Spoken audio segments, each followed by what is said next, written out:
choices you make could get yourself and everyone under your command killed. But I believe in you, Jim. You obviously were both well-versed in the characters you play because of the first film. What's the coolest thing you learned about your own characters when you first read the script of the second film?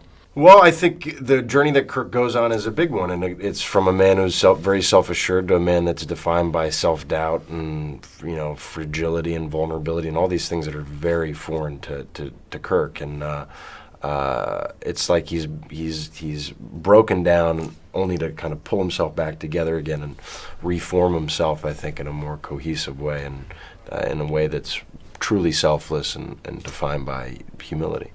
For me, I was so grateful to JJ and Bob and Alex and Damon for giving Spock not only a physical arc, but also a real emotional arc in this movie. And the first movie for him was about grappling with his humanity, and I think this movie is about him embracing it and allowing himself to be vulnerable and be witnessed in that vulnerability. So all of that stuff for me, I felt like was really dynamic and exciting.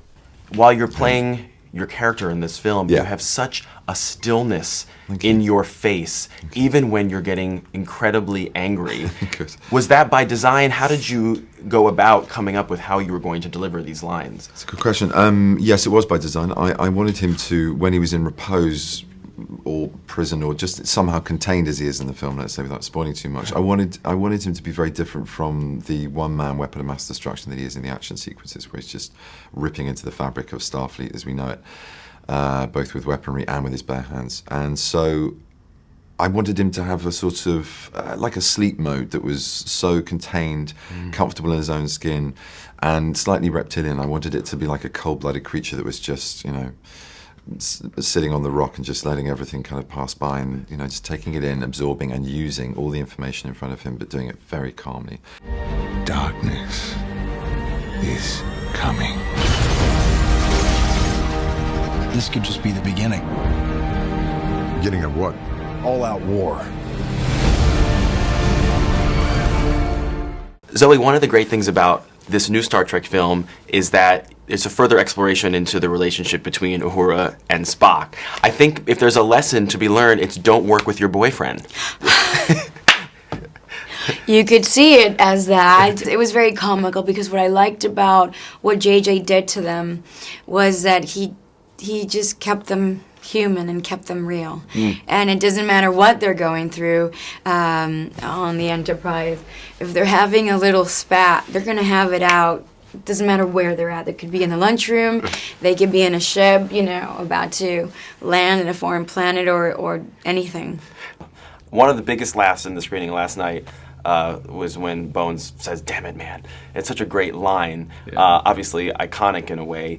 Is that a line that you stand in front of your mirror and say a lot prior to getting on set, or you just kind of go with the moment? No, I don't. I'll tell you why. Because the mirror never laughs. No, seriously. No, you don't. No, you don't. You try not to think about it because it's quite, you know, those are quite, you know, iconic kind of lines, and it's kind of, you know, I find it quite surreal to be in this situation saying them sometimes. What's a line that is the equivalent of that for Scotty that kind of it was most important to you?